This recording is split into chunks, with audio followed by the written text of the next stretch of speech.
Hello and welcome to Transformed. I'm your host, Josh. And I'm your co-host, Sasha.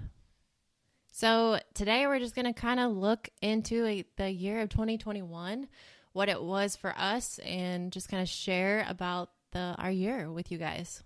Yeah, I think reflective practice is key, right? Like we've talked about that before, where you have to have reflective prayer, reflective thinking about maybe where God has blessed you, maybe some things that you've went through. The more you think about those things, right, you can see kind of where God's working in your life. So we just want to have a fun episode where we reflect 21, this past year. So what do you think has been one of your highlights or one of your lowlights? We didn't talk about we didn't talk about lowlights. I mean, lowlights in your hair. A blooper episode, blooper reel for 21. Okay. Highlight. Yeah, we moved into our house. We didn't move into our house this year, but we were setting things up into our house this year, which was pretty fun.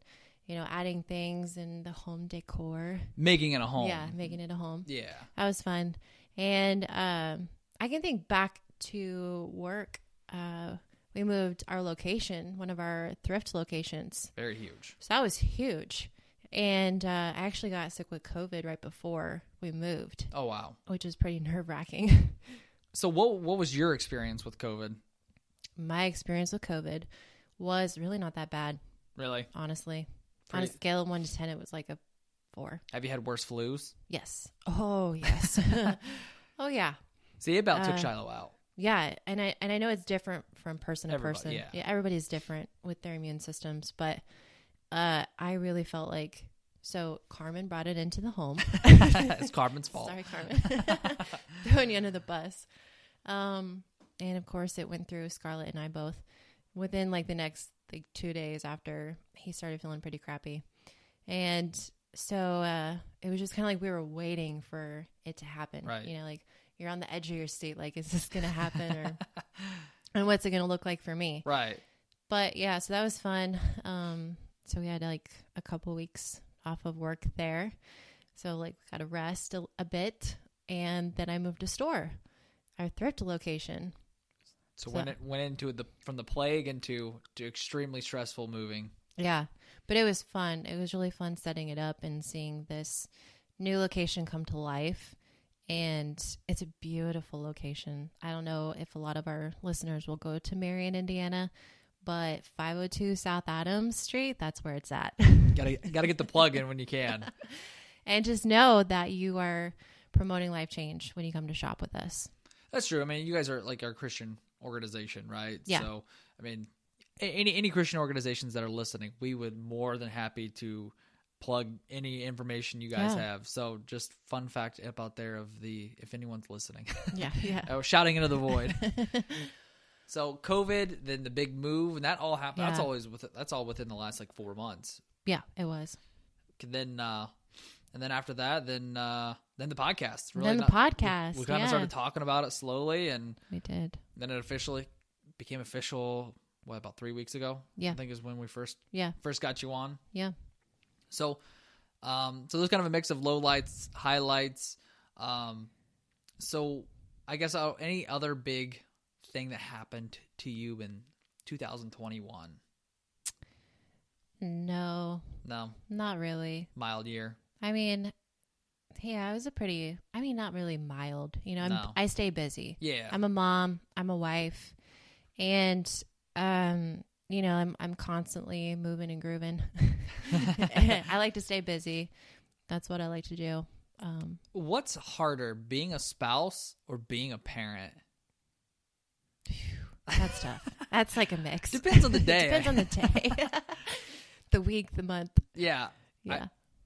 She's 2 now. She's 2.5. 2. And her personality and her person completely has changed this year. Right. So when she turned 2, it was on and cracking. They start to talk. They start to back talk. Sass back. She's so much fun. She's the highlight of my life. And she, God has really spoken to me through her. And it's like, we've had some really God moments between her and I. And this time around being a mom it's just been so different. You know, like before I talked about postpartum, that was not the case with this time. I feel like I experienced a little bit of, you know, maybe depressive moments, maybe some more like anxious moments probably. But I think also that was kind of like wrapped around my past and not having my other two kids, you know, that I want back in my life. But yeah, she's really just the light of my life, and I love her to death. She's the highlight of all my years. You know, the 2.5 years that I've had her, she's definitely the highlight. And having Carmen, he's the best dad. He really is. And he's the best husband. You know, just having them in my life, and I can, you know, just knowing that they're in my life, that God brought them to me. Like, we're a family. That's the highlight every year. Amen. I can completely echo that. And one of my favorite things is to see the relationship between Rhett and Scarlett, of how they're kind of, I mean, he refers to her as his sister. So, I mean, I think that's great, is just to see those two kind of blossoming together and kind of growing together and kind of being thick as thieves. And I don't know, that just tickles me to death, is to see them. They really do act like brother and sister. They really do. They're cousins. But they seem way, I don't know. And I actually, you know, growing up for me, I was actually extremely close with my cousins. You know, I don't know how other cousins interact. But Give us your thoughts. Yeah, I actually think, like, I almost feel like my cousins, they're my best friends. You know, like, shout out to Philip and Cameron if they listen. I know Cam does, but like they're actually my best friends, and I think of them like brothers. So for me, cousins being kind of deeper, you know, more than cousins, was always something that I grew up around. So for me to see that happen for Rhett, and him to kind of enjoy Scarlett and enjoy family, I think that's kind of one of my small family highlights, is just to see that. But I mean, to answer the other question about what's harder, parenting or spouse, it's definitely, I think parenting is super hard. I mean, I'm just like full transparency on that. I think that trying to balance raising somebody who has to go out and eventually one day be accountable for how you raised them, is, I don't know, it's super, it's a lot of responsibility. I think you got to go out and do it the right way and have I don't know, and that just adds more. So I think, I don't know, there's a lot of information out there. There's a lot of stuff. And I was 22, 23 when we had Rhett, and I just, I don't know, I was like, at first I remember being super overwhelmed by having a kid at 23. And you were a baby. I was a baby. I wasn't really ready. And so I feel like I'm kind of trying to build the plane as it flies of how we do this. Yeah. But yeah, no, I anytime you have family, or, you know, wife, you know, or husband, right? That makes the year. When you have family near you and you have your health, I think that's really what makes the year. It does, for sure. Speaking of health, I think for me, like, it's kind of a highlight meets a low light. At first, it seemed like a really big low light was, I talk about it a lot, was my pectoral tear. Yeah. At first, that really seemed like a low light, because I'd never been injured before. Actually, I never broke a bone, and maybe I always like had in the back of my mind, I'm like, I never had any kind of injury, no broken bones, except for a broken nose, but that doesn't count. Right. And I've never had any major surgery. And I would kind of pridefully state that a lot of doctors, like, hey, any surgeries? No. You know, I would mark like a big check on that, like no surgeries. Now I don't have to. Now bam. Yeah, now I have to do it. I've had a major surgery, and actually, like, a really cool experience with that is the doctor was a Christian. And it was like really cool. And I mean, I'm sure there's a lot of Christian doctors out there, but you know, he came in right before the surgery and was like, hey, I would actually like to offer a word of prayer.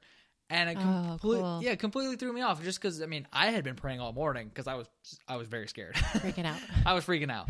And so I had been praying. So for the fact that, like, I felt like that was kind of a God way of, like, the fact that I got hurt, and the fact that he orchestrates for me to go to Parkview. I mean, I was going to go to Parkview anyway, but, like, I don't know, like, to see God and everything that happened, and him put a Christian surgeon for that to be my surgeon, and for him to actually come in and offer a word of prayer.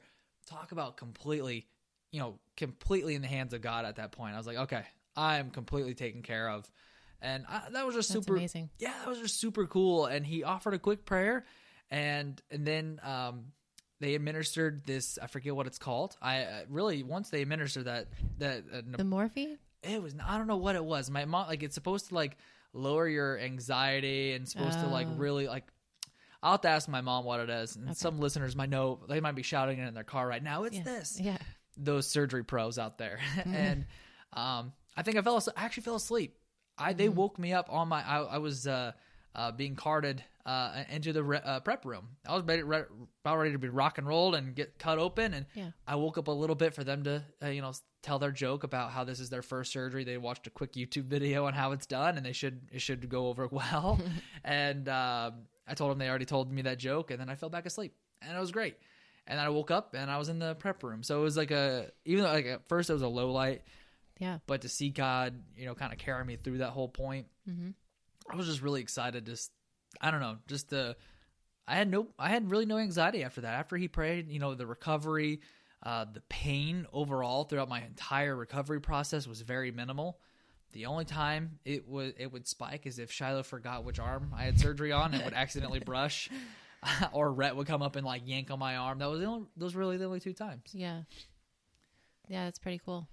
Yeah, I'd say the big highlight though for me is the call into ministry, of God working, using that pectoral tear as a season of, like we said the last episode, a season of rest. Yeah. And the call into ministry. And I always tell people sometimes God doesn't work like a big fire in the sky, right? Like you ask God, hey, can you, what should I do here? And, but sometimes he does. Sometimes he answers your prayers in very direct ways. Like sometimes we just don't ask directly. Being specific in your asking. Yes. And so I started kind of feeling this call into ministry, and I was kind of exploring it a little bit, but kept feeling very unqualified. It's very like, okay, this is not who am I? Like I've read the Bible one time, or maybe twice if you count them all together, all the way through, but definitely not somebody like in seminary where they've read it, probably 15 times and they can quote you a bunch of scriptures and have a really cool testimony. But actually, like I found out, like I had a testimony, and I found this call into ministry, and I kept exploring it, and finally had a fantasy football draft.